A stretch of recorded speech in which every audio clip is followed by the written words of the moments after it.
ტვინის სიზარმაცე საღიქვამს როგორც გამარჯვებას თქო. ხომ გახსოვთ ეს ვიდეო? შეიძლება გაგიჩნდათ რამოდენიმე კითხვა, რომელსაც ჯობია უპასუხოთ. პირველი, რატომ აღიქვამს ტვინი უმოქმედობას გამარჯვებად? იმიტომ რომ ის ტკივილის თავიდან აცილებას ცდილობს. თუ წარსულში ძალისხმევასა და შედეგებს სირცხვილით, კრიტიკით ან დაუფასებლობით იხდიდნენ, ტვინი სწავლობს არაფრის კეთება მეტად უსაფრთხოა. მეორე კითხვა. მას ჩემი ბრალი არ არის, რომ ზარმაცი ვარ?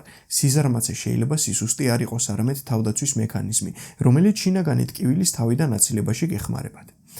მესამე კითხვა. როგორ გავიგო, რომ ჩემი სიზარმაცე ტკივილისგან თავის დაცვაო?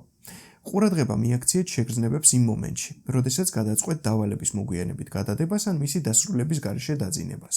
თუ შვება გექნებათ, ისეთი თითქოს უსიამოვნო რამ აიცილეთ თავიდან, სავარაუდოდ ეს შეფასების, წარუმატებლობის ან სირცხვილის შიშისაგან გამოწვეული თავდაცვითი რეაქცია. მეოთხე კითხვა.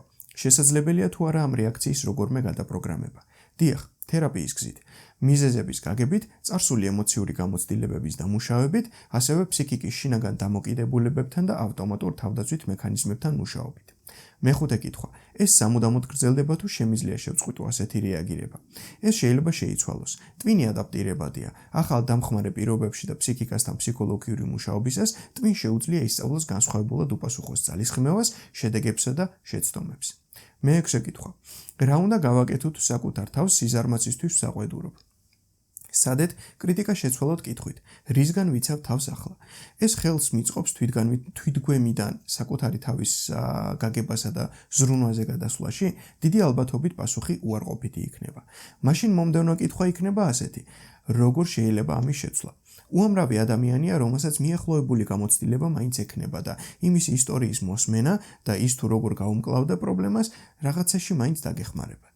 ხოლო მეშვიდე კითხვა ასეთია: ყველა ადამიანს ეხება ეს პრობლემა თუ მხოლოდ მათ, ვისაც რთული ბავშვობა ჰქონდა? ყველა შეიძლება ჰქონდეს ეს რეაქცია, მაგრამ ის განსაკუთრებით გამოხატულია მათში, ვისი ბავშვობაც, მოზარდობაცა და ზრდასრულობაც შეცდომებისათვის დასჯით და ძალისხმევისათვის მხარდაჭერის არარსებობით იყო გამყარებული.